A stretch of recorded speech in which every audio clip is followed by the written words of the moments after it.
এইসব নিয়ে কথা বলার জন্য আজ আমাদের সঙ্গে রয়েছে তারেক সাহেব। আপনাকে আমাদের অনুষ্ঠানে স্বাগত জানাই। আরো রয়েছে জনাব পিনাকি ভট্টাচার্য, আপনাকেও আমাদের শুভেচ্ছা জানাই। আপনি আমাদের সময় দিয়েছেন, সেজন্য শুভেচ্ছা কৃতজ্ঞতা জানবেন।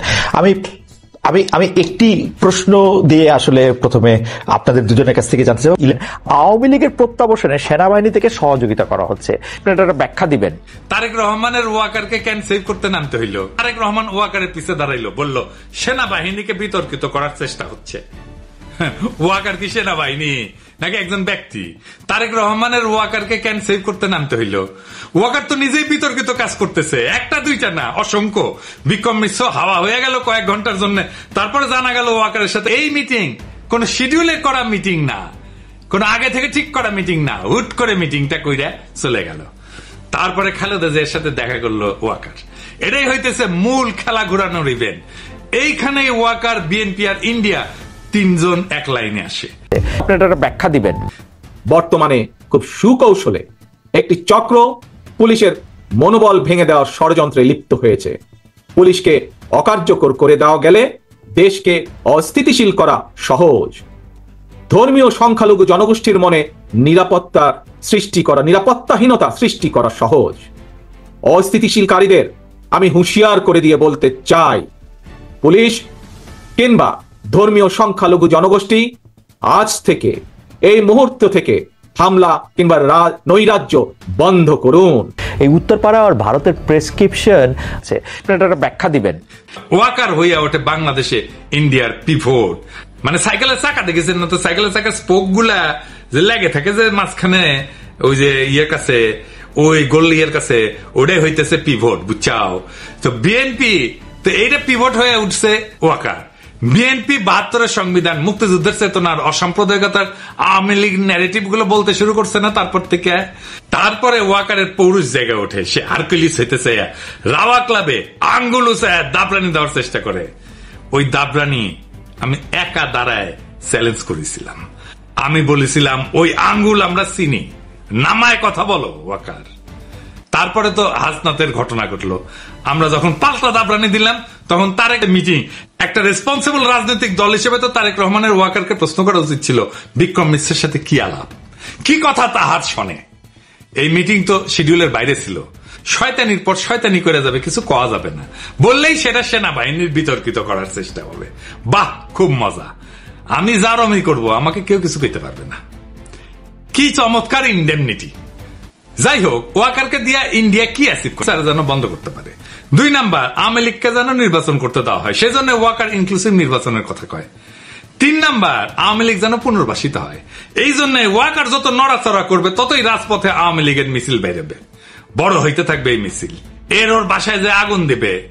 আর ফাইনালি আওয়ামী লীগকে যদি ফেরানো নাই যায়, তাইলে আওয়ামী লীগ ইন্ডিয়ার হইয়া যে রোলটা প্লে করেছিল সেটা যেন বিএনপি করে, আবার যেন ইন্ডিয়ান রাজত্ব কায়েম হয় বাংলাদেশে। তো ওয়াকার করে দিয়া কি আবার রাজত্ব কায়েম করতে পারবে ইন্ডিয়া? পাওয়া যায়। 1/11 আমেরিকায় কু করাইছিল না, তারপরে বাংলাদেশকে তুলে দিছিল ইন্ডিয়ার হাতে। ইন্ডিয়ার নিজের একার কিন্তু হ্যাডম হয় নাই বাংলাদেশের উপরে দখলদারি কায়েম করার। ইন্ডিয়ার বাপেরও সাধ্য নাই বাংলাদেশে আবার দখলদারি কায়েম করে, বরং ওয়াকার, বিএনপি আর ইন্ডিয়ার এই অশুভ মৈত্রী পরাজিত হবে। এটাই ইতিহাসের নিয়তি। বাংলাদেশে এক গুরুত্বপূর্ণ সন্ধিক্ষণে দাঁড়ায় আছে। জুলাই বিপ্লবের পর প্রফেসর ইউনূস যে সরকার পরিচালনার দায়িত্ব দেওয়া হয়েছে, তা শুধু নির্বাচন আয়োজনের জন্য না, বরং দীর্ঘদিনের দুর্নীতিগ্রস্ত রাজনৈতিক এবং প্রশাসনিক কাঠামো সংস্কারের জন্য। টাইম ম্যাগাজিন তাদের দুনিয়ার সবচাইতে প্রভাবশালী ব্যক্তিত্ব বলে স্বীকৃতি দিছে। এই মানুষটার লিডারশিপে আমরা সমস্ত ষড়যন্ত্রের জাল ছিন্ন করে আগায় যাব। এই সময়টা একটা বিরল সুযোগ আমাদের রাষ্ট্রকে পুনর্গঠন করার। কিন্তু এই রাজনৈতিক দলগুলা প্রয়োজনে সময় দিচ্ছে না, সাহায্য করতেছে না, তড়িঘড়ি করে নির্বাচন নির্বাচন নির্বাচন কইরা মাথা খারাপ করে দিছে। এই তড়িঘড়ির নির্বাচন করলে আগের যে সিস্টেম ছিল সেটাই থাকবে, কিছুই বদলাবে না। আবার ফিরে আসবে সেই ফ্যাসিবাদ, আবার ফিরে আসবে সেই স্বৈরাচার। বারবার দেখতেছেন না, বারবার রক্ত দেওয়া লাগতেছে, বারবার লড়াই সংগ্রাম করতে হচ্ছে, ওই একই জিনিস আবারও থাকবে যদি আমরা এবার কিছু করতে না পারি। তাই এখন এই সিস্টেম, এই ব্যবস্থা পরিবর্তনের সময় শুধু নেতৃত্বের পরিবর্তন না, ইতিহাসের প্রত্যেকটা বাঁকে আমরা দেখছি যখন দেশপ্রেমিক জনতা একত্র হয় তখন কোন ষড়যন্ত্রই টেকে না, কোন চক্রান্তই সফল হয় না। ওয়াকার, বিএনপি বা ইন্ডিয়া যেই হোক, যদি তারা জাতির স্বপ্ন, শহীদের আত্মত্যাগ আর জনগণের আশা আকাঙ্ক্ষার সাথে সংঘাতে আসে, তাহলে ইতিহাস তাদের জায়গা করে দেবে ব্যর্থতা আর তিরস্কারের পাতায়। সামনে অন্ধকার আছে, কিন্তু আলোও কাছেই। প্রয়োজন শুধু দিক ঠিক করা আর পা বাড়ানো। আমরা অবিচল ভাবে সেই পথে আগায় যাব। কেউ আমাদের রুখতে পারবে না। নতুন বাংলাদেশ আমরা গড়বই। দ্বিতীয় স্বাধীনতাকে আমরা পরাজিত হতে দেব না। ইনকিলাব জিন্দাবাদ। ফারুক দরিছে বিএনপির পোলাপান কেন ওয়াসিমের ছবি ড্রোন শোতে দেখায় নাই। ফারুকি দেখলাম মাপটাপ চাইতেছে। ফারুকির এই অভ্যাসটা ভালো, কিছু বার্তা দেয় না। এর আগেও পাঠ্য বইয়ে ওয়াসিমের নাম না থাকায় খুব খেপি ছিল ছাত্রদল। দেখেছেন না, মনে আছে না? ছাত্রদলরে বলি, ছোট ভাই হিসাবেই বলি, ওয়াসিম আমাদের প্রিয়, সব শহীদেরাই আমাদের প্রিয়। শহীদদের উপরে দখলদারি করতে নাই, এতে শহীদের অসম্মান হয়, অমর্যাদা হয়। এটা পরামর্শ দিই আর এটা ইতিহাস বলি। 1990-এ আইকনিক শহীদ ছিল দুইজন, নূর হোসেন আর ডাক্তার মিলন। ডাক্তার মিলনের হত্যাকাণ্ডই এরশাদের পতনকে ত্বরান্বিত করে। উনি জাসদ করতেন, আমরা জানতাম। উনি বিএমএর নেতা, ডাক্তারদের নেতা, এটা সারা দেশে পরিচয় ছিল। ঢাকা মেডিকেল কলেজের টিচার ছিল। এখন এরশাদের পতনের পরে জাসদের মনে হইল এটার পয়েন্ট নিতে হবে যে ডাক্তার মিলন জাসদ করত। সারা দেশ পোস্টারে ভরায় দিল জাসদ নেতা ডাক্তার মিলন বলে। মানুষজন পছন্দ করলো না। উনি ডাক্তারদের নেতা, ঢাকা মেডিকেল কলেজের শিক্ষক, 90-এর শহীদ। এই পরিচয়টা ঢাকা দিতে চাইল জাসদ পরিচয় দিয়া। কি ফল হইল? নূর হোসেন যুবলীগের কর্মী ছিল, তার নাম সবাই জানে। ডাক্তার মিলনের নাম আজকে কয়জন জানে? এইভাবেই দলের স্বার্থ খাইয়া ফেলে শহীদের অমরত্বকে। ওয়াসিম শুধু না, সব শহীদের নামই টিকে থাকবে যদি ছাত্রদল আদিক্ষেতা না করে। শহীদদের মধ্যে শিবিরের ছেলে নাই? অবশ্যই আছে, ওরা তো আদিক্ষেতা করতেছে না। একমাত্র ওয়াসিমকে নিয়ে আদিক্ষেতা করতেছে ছাত্রদল। যখন মানুষ দেখবে যে আরে জোর করতেছে তো আমার উপরে, তখনই মানুষ মুখ ফিরায় নেবে। এভাবে হয় না আসলে। ওয়াসিমের নাম না আসলে কোথাও যেইভাবে ছাত্রদল ঝাঁপায় পড়তেছে তার উপরে, তাদের কিছু কথা বলতেই হয়। আপনাদের কি আদৌ কোনো নৈতিক অধিকার আছে কারো সমালোচনা করার ওয়াসিমের নাম না নেওয়ার জন্য? না, নাই, নাই। আপনাদের নৈতিক অধিকার নাই। আপনাদের দলেরও কোনো নৈতিক অধিকার নাই কারো সমালোচনা করার। জি, ঠিকই শুনতেছেন। আপনাদের বিএনপির কারো নৈতিক অধিকার নাই কেন ওয়াসিমের নাম নেওয়া হইল না এটা বলার। প্রমাণ চান? এইটা সাহেব দেখান তো 7ই আগস্ট 2024-এ তারেক রহমানের বক্তব্য, যেখানে শহীদের নাম উল্লেখ করতেছে। শুনেন। দেশ এবং জনগণকে স্বাধীন করতে গিয়ে চোখে মুখে বুকে গুলি আলিঙ্গন করা আবু সাইদ কিংবা মুগ্ধের মতন হাজারো ছাত্র ছাত্রী, তরুণ তরুণীকে প্রাণ বিসর্জন দিতে হয়েছে। শুনেছেন? ওয়াসিমের নাম আপনাদের ভারপ্রাপ্ত চেয়ারম্যান কইল? কয় নাই তো। উনার এই বক্তৃতাগুলো তো স্ক্রিপ্ট করে বক্তৃতা। উনি কেন ওয়াসিমের নাম কইল না? উনি তো লিখেই বলতেছেন, তাই না? আগে উনারে ধরেন, তারপরে অন্যদের ধরতে আসেন। যাই হোক, আজকের প্রসঙ্গে আসি। আজকের প্রসঙ্গ শ্রী শ্রী ওয়াকারানন্দ প্রভুপাদ। এই নাম কেন দিলাম আসেন সে আলাপ। এই শ্রী শ্রী ওয়াকারানন্দ প্রভুপাদ মনে হয় জিন্দেগির ভালো হবে না। মাসুদ ভালো হবে, উই ভালো হবে না। প্রভুপাদ কেন করছি? কারণ উই যা কাজ করিচ্ছে তাতে এটা ছাড়া আর কোনো কিছু কওয়া উচিত হবে না। ওয়াকারানন্দ প্রভুপাদ বাংলাদেশে ইন্ডিয়ার মূল চালিকা শক্তি হয়ে উঠছে। তার উপরে ভর করেছে ইন্ডিয়া।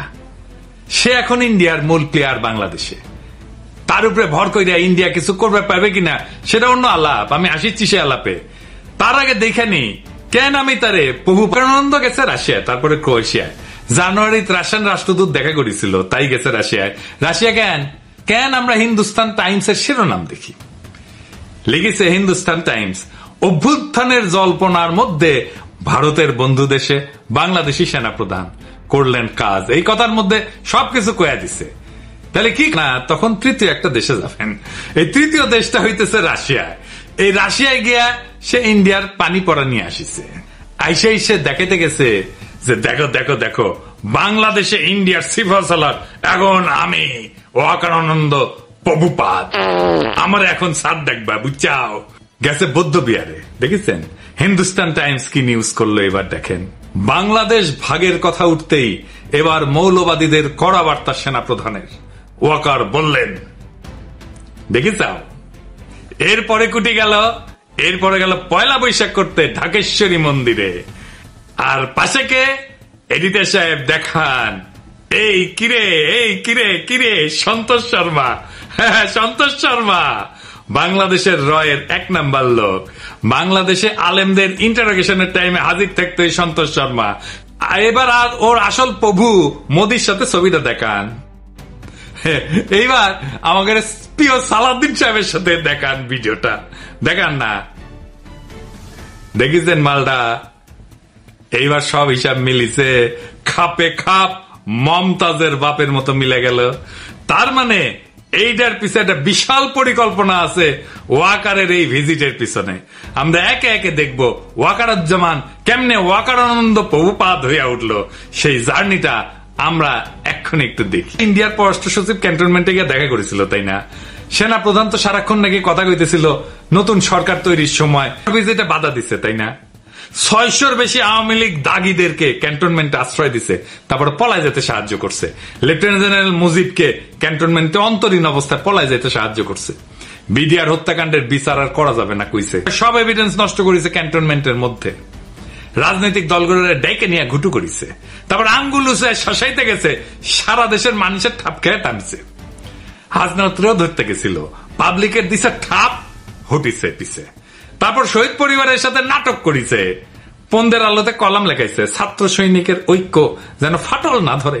সৈনিক মানে সাধারণ সৈনিক না, কিন্তু সৈনিক মানে ওয়াকার। তারপরে সার্জিসরা ম্যানেজ করেছে ওয়াকার, তারে দিয়ে বিবৃতি দেওয়াইছে। তাই সার রহমান ওয়াকারের পিছে দাঁড়াইলো, বলল সেনাবাহিনীকে বিতর্কিত করার চেষ্টা হচ্ছে। ওয়াকার কি সেনাবাহিনী নাকি একজন ব্যক্তি? তারেক রহমানের ওয়াকারকে কেন সেভ করতে নামতে হইল? ওয়াকার তো নিজেই বিতর্কিত কাজ করতেছে, একটা দুইটা না, অসংখ্য। বিক্রম মিশ্র হাওয়া হয়ে গেল কয়েক ঘন্টার জন্য, তারপরে জানা গেল ওয়াকারের সাথে নিয়ে একটা কথা কওয়া দরকার। অনেকেই কইছে, আমি কিছু কই নাই, ওর ওয়াকারের সাথে ওরা একটা গুটু হয়েছে। সার্জিসের একটা কথা কই তোমারে ছোট ভাই মনে কইরা, আমাদের টাইমে এরশাদের বিরুদ্ধে আন্দোলন করতেছি, তখন ডাকসুর জিএস ছিল জিয়াউদ্দিন বাবলু। দারুণ বক্তৃতা দিত, বাসদ ছাত্রলীগ করেছিল, খুব স্মার্ট পোলা ছিল, তোমার মতোই বক্তৃতা দিত, সুন্দর করে কথা কইতো আর কি। এরশাদের সাথে হাত মিলাইল, মন্ত্রী হইল এরশাদের, মারা গেছে বেচারা, কিন্তু তার পলিটিক্যাল ক্যারিয়ার শেষ। ক্ষমতার সাথে কম্প্রোমাইজ করলে রাজনীতি থাকে না, রাজনীতি হইতেছে ক্ষমতার সাথে টক্কর দেওয়া। বাংলাদেশে খালেদা জিয়ার যে ইমেজ, এটা হয়েছে তার প্রিন্সিপালড পজিশনের জন্য। হাসিনার যে খাইস্টা ইমেজ, তা কম্প্রোমাইজের জন্য। জিয়াউদ্দিন বাবলু তো আমারও নেতা ছিল, আমি তো তখন মফস্বলের ছোট নেতা।